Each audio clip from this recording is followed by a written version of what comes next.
Hello and welcome back to Arise Global Business Report.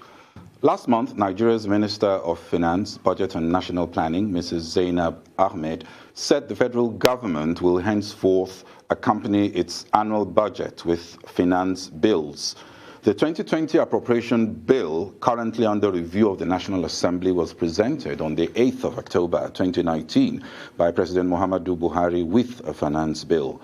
The bill aims to raise government revenues, reform our tax laws to align with best practices, create incentives for investment and support medium and small-scale enterprises. Analysts say Nigeria has a complex tax system and a low tax-to-GDP ratio of 6%, resulting in unsustainable fiscal deficits and a heavy debt burden.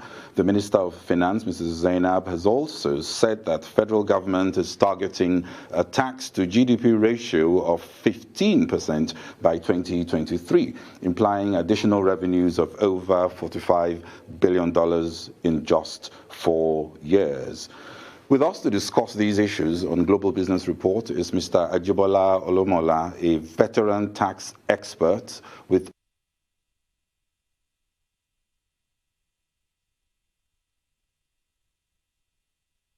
Mergers and Acquisitions Tax and Legal Team. You are welcome to this special edition of Global Business Report. Thank you very much for coming on the program. Can you kick off by helping us to demystify the contents of this finance bill? Tell us what's in it and how it differs from the current tax legislation.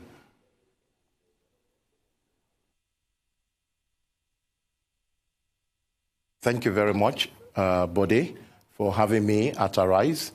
Good morning to you and to your viewers, and for the opportunity also to talk about the finance bill of 2019, which in itself is epochal. It's significant that Nigeria is beginning to join the League of Nations that moderates the economy by use of fiscal instruments such as bills of this nature, which make changes to try to align the microeconomy with the macroeconomic direction of the federal government in terms of their monetary policies and all other elements of fiscal planning. In terms of the directionality of the bill, what it does is, to my mind, to begin to show signals of the direction towards which Nigeria will go in seeking to raise fiscal revenues with which it intends to finance the budget. And the very first significant thing that this bill does is to lessen and almost mitigate the tax burden on a very vital sector of the Nigerian economy, the small and the medium enterprises sector of the economy, to try to mitigate the challenges they currently face in complying with the tax legislation, reduce the tax burden on that very important sector of the economy, and by so doing, attract many of them for the first time into the tax net. So what this bill does, in a nutshell, is to begin to reposition the fiscal environment in Nigeria towards attracting investment, encouraging Nigerians to invest in Nigeria, grow capital, and also grow the labor market, grow our economy, and in a sense, begin to change the narrative of the economy.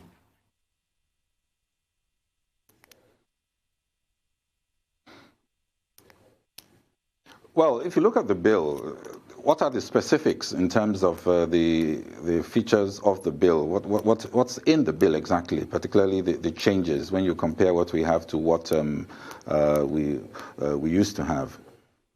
Well, the most important change that most Nigerians have picked up upon is the increase in the VAT rate from 5% to 7.5%, which has been approved by both the Senate and also the House of Representatives of Nigeria after public hearings. That's the most material change that most people have picked up upon.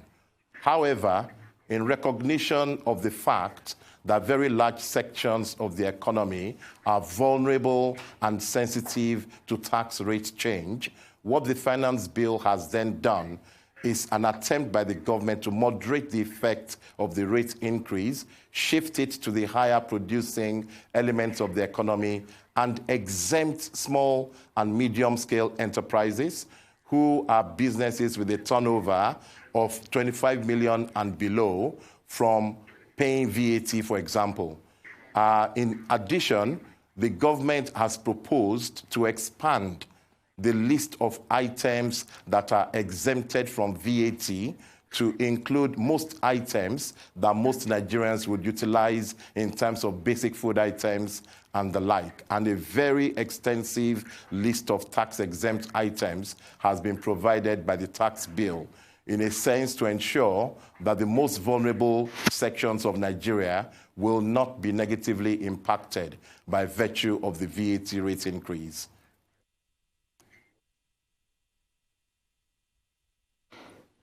Well, Ajibola, they say nothing can be as certain as death and taxes, but somehow Nigerians have been able to dodge taxes. If you look at the compliance, it's shockingly low. And tax compliance, for example, if you just looking at some of the numbers we got at a PwC study of recent, income tax compliance is under 2%, land use property tax compliance is about 6.7%, business permits just 15%, tenement rate 7.8%, and so on. Many argue that the problem that we have is a compliance problem. How does this bill address the compliance issues?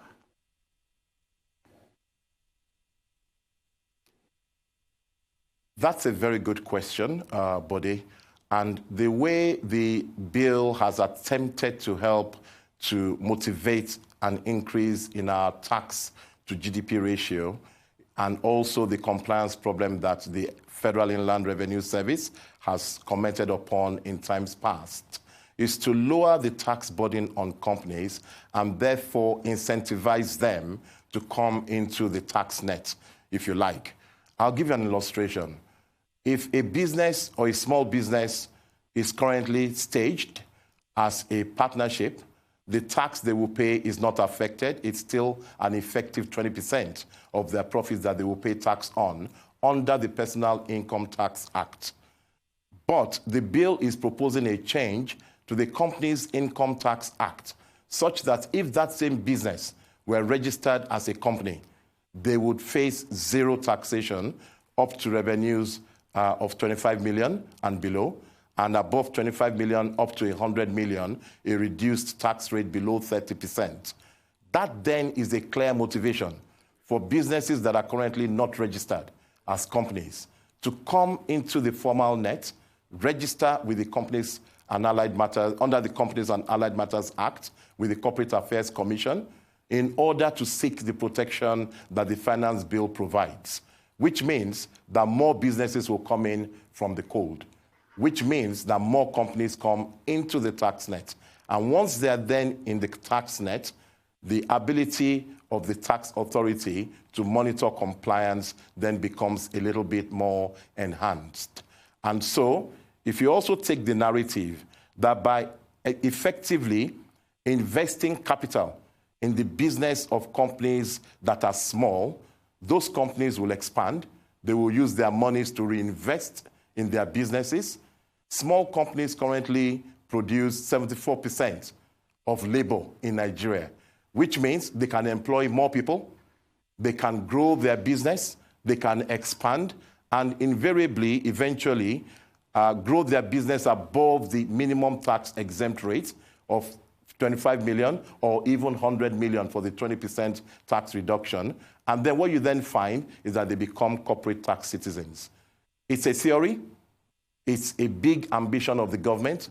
It is the government choosing to believe that if Nigerian companies were incentivized, they would come willingly into the tax net and use self-assessment to discharge their tax burden. So what this bill represents is an investment by government in the idea that Nigerians are willing to do the right thing if they were properly incentivized to do so. Well, let's hope that that works. The other thing, of course, is that we understand that banks will not be able to open accounts without proper tax identification number and so on. How is that going to work? What is the proportion of accounts now that have tax identifiable or identification numbers, and how feasible is this?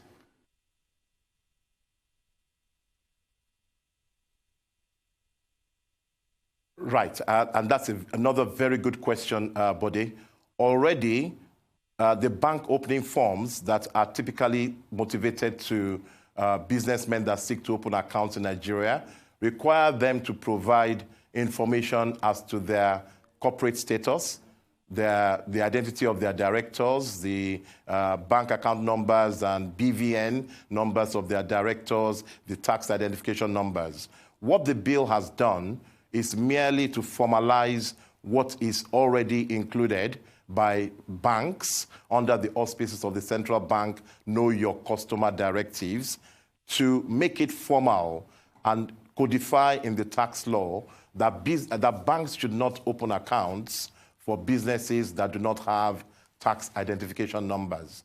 It is hoped that by closing this loophole, it must be better possible for regulatory authorities to match the operationalization of bank accounts with contributions to the economy by way of tax rendition.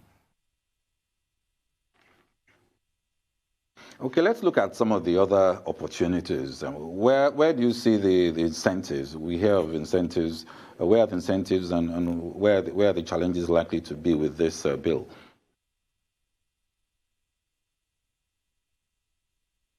Very good question, Bode. I'll start with the incentives, and then I'll move on to discuss a few of the challenges that we have noticed. In terms of the incentives, there are very many provisions of the current tax regime that operate in a manner that disincentivizes investment by companies. I'll give an illustration. There's a provision in the tax code that punishes companies that fail, that retain profits. So if you make profits in a year of operation and you do not distribute those profits as dividends and retain that profit in your business for the purpose of reinvestment, in the year where you eventually distribute those profits, you will likely pay a tax on those profits, even though you had previously paid tax on the profits in the year when the profits were initially realized. That is effectively a double tax on profits, which then disincentivizes companies and puts pressure on companies to not reinvest their profits in themselves and grow their manufacturing capacity, but in a sense, always to declare dividends in order to avoid a double tax.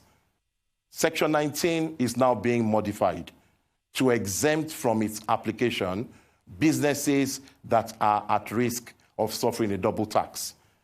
With these changes, Section 19 will do what it was originally intended to do, which is to capture businesses that are aggressively failing to report tax revenues whilst still distributing profits to their shareholders.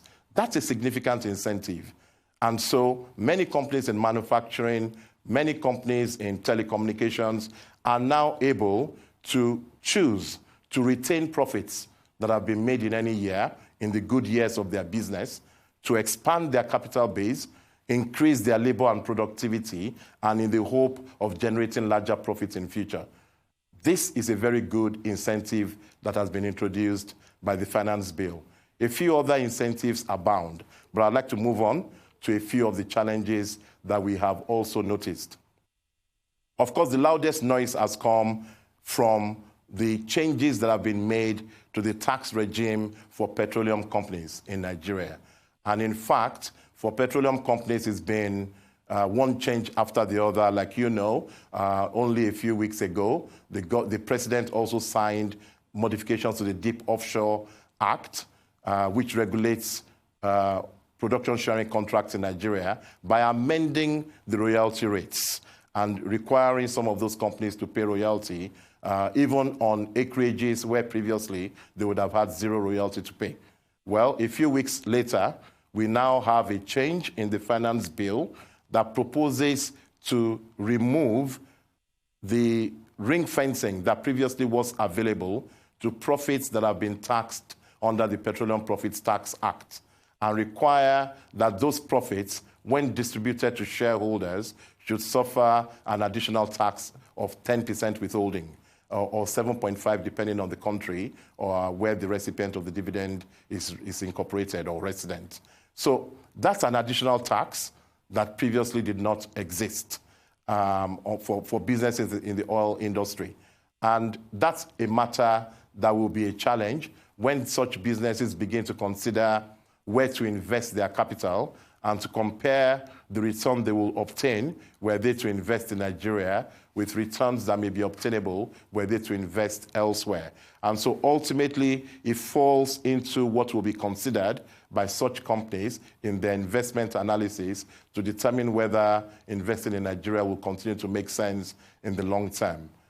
And it's an area I believe the government itself would also focus on, probably when passing the petroleum industry bill, to see what other changes can be made to ensure that Nigeria remains a competitive environment for all companies to come and do business. Indeed, we are still waiting for the petroleum industry bill to be passed. But let's move on to talking about best practices. This bill is supposed to take Nigeria closer to best practices as far as tax legislation is concerned. What's your own view on that?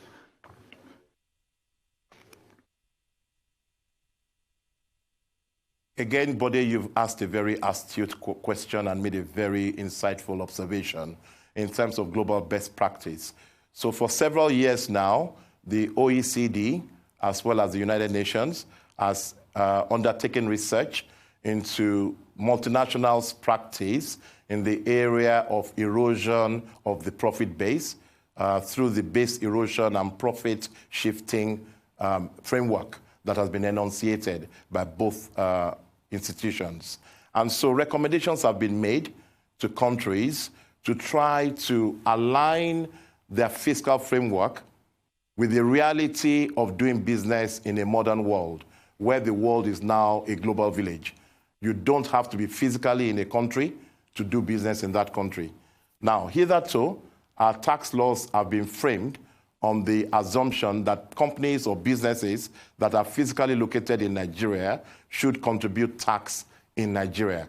And so the question has been, how do we move the fiscal framework in Nigeria and other countries towards the directionality of which international trade is going? What the finance bill has now proposed, happily, is that provisions have been included by the Honorable Minister in the bill to capture the effects of digital trade and also the effects of international trade, where Nigeria is the recipient or staging area for such trade without necessarily the physical presence of the company that's undertaking the trade. And so the finance bill has made a proposal for digital trade where a significant economic presence is determined to have been triggered for such operators to fall into the Nigerian tax net. Now, Nigeria has not gone the full 9 yards by prescribing what significant economic presence should be. What Nigeria has now done is to reserve to the Honorable Minister for Finance the ability to make a declaration of what would constitute significant economic presence, by virtue of which international trade participants would fall into the tax net in Nigeria. But I'll share with you that what the OECD recommends to be a significant economic presence would be revenues in excess of, say, $750 million US. It very well might be that Nigeria will stage its own definition to be below that threshold, because that threshold may be considered rather excessive from a Nigerian perspective.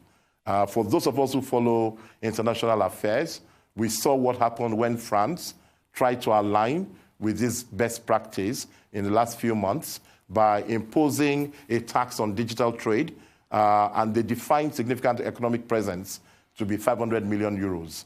And of course, that then led to negotiations with the United States of America on behalf of companies like Amazon, Google, and so on, and then an agreement was reached. So it is hoped that by vesting the minister with an ability to determine what constitutes significant economic presence in Nigeria, she can go into a consideration of relevant factors in making that determination, which will then be available as a guide to companies that undertake international trade. Well, to another question on the bill, you recall that the Minister of Finance, Mrs. Zainab, has also said the federal government is targeting a tax to GDP ratio of 15% by 2023. I did the rough calculation on the numbers. That means additional tax revenues of over $45 billion in just 4 years. Now, is that realistic? Let's look at where we are. Our entire budget is less than $30 billion. Current levels are so low. Do you think it's possible to do additional $45 billion in just 4 years?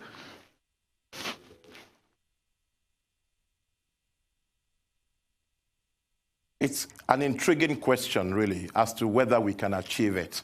But there's no gainsaying that at the current levels of the budget and fiscal planning in Nigeria, should we even be talking about a budget of 8 trillion naira, 10 trillion naira? Is that what we need to move Nigeria forward? I think, to answer your question, a lot will depend on how rapidly we can achieve an increasing level of industrialization of the country. How quickly can we get the productive factors of Nigeria to work in the right direction? How quickly can we grow our economy? How quickly can we grow our GDP? If we can grow our GDP by means of the investments that this government is seeking to make, for example, the government is also trying to borrow money or find other ways and means of financing public expenditure with a view to improving infrastructure and other aspects of the economy, in the hope that by doing so, they can facilitate the ease of doing business in Nigeria, attract investment into Nigeria, provide employment for the teeming majority of our people in Nigeria, by so doing, grow the economy. If we are able to do that, then we can improve on our tax to GDP ratios by means of increasing contributions by tax and other means of financing the government. Now, I'm not saying that I think we can achieve 45 billion, but I think that we can definitely make significant improvements from where we are now in terms of revenue accretion to the federal government. Well, very quickly, PwC, they did a recent survey of executives and found out that 57.3% are not happy with the VAT rate increases of the companies they surveyed. They see it as an additional cost burden, given the fact that businesses in Nigeria have a lot to cope in terms of lack of infrastructure, electricity, and so on. What are your own thoughts on this VAT hike?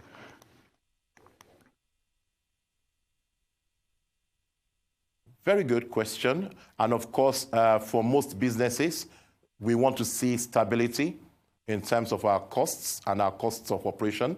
And so, of course, businesses do not like to see tax increase. And of course, we would like to stay where we are. But ultimately, you've got to then say to yourself, what will be the impact of a VAT rate increase on the economy? And of course, without the mitigation that the finance bill has tried to provide, perhaps the impact might have been potentially negative. But when you then frame the proposals in the finance bill with the mitigation that the finance bill provides, firstly, to small businesses, secondly, to everyone in terms of the class of items that are completely exempted from VAT, it's arguable, and I think you will find that the impact will be nuanced. There will be some impact, but I think ultimately the impact will be positive, because if more items are now exempted from VAT, what you will probably find will be a reduction in your costs if you were a small business, as opposed to an increase in your costs. Furthermore, if you as a whole were exempted from paying VAT, again, another significant reduction in your costs of operation, as opposed to an increase in your cost of operation. So definitely, for large companies and companies that are still in the VAT net, you will see an increase in your VAT costs. But for a large section of the economy, you will see a significant reduction in those VAT costs. So ultimately, the question will be what the overall impact on the economy might be. And I think until we get to a point where we achieve complete VAT recoverability, then until then, we'll probably continue to have a nuanced effect. But I should say that my reading of the finance bill is that this is not the destination that the minister is signaling, that the president is signaling. I think what they are signaling with this bill is a direction. So 7.5%, increase to 7.5% is an initial direction towards which our VAT will go. I think you will probably find that over the next few years, we will see further changes to VAT, perhaps hopefully to put us in a place where we can achieve input VAT recoverability, which is taken for granted in many countries of the world. But today in Nigeria, we do not have input VAT, 100% input VAT recoverability. The VAT we can recover is limited to 3 items. But we should get to a point where all companies can achieve input VAT recoverability. So it's a direction we're going. And this finance bill signals that direction in the CIT area, which is the company's income tax area, in the VAT area, and in so many other areas. And we need to see how this plays out over the next few years.